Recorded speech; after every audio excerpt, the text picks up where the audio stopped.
በሰው ዘንድ ተስፋ የሌለን ብንመስልም እንኳን ዋናው ነገር አላህ ዘንድ ያለው ተስፋችን ነው አይመስላችሁም? ታዲያ ህይወት ጠመዝማዛ ብትሆን ውብና ተስፋ የተሞላች ናት።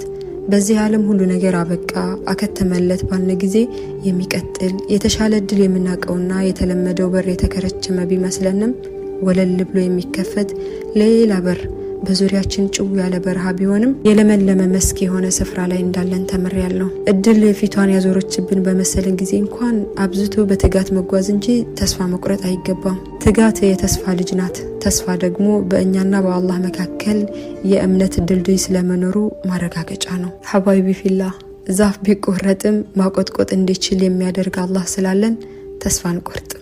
ሁሌም ወደፊት አላህን ይዞ ያፈረ የለም፣ አላህን ይዞ የተጎዳ የለም። ከአላህ ጋር ሁሌም ወደፊት አብሽሩ።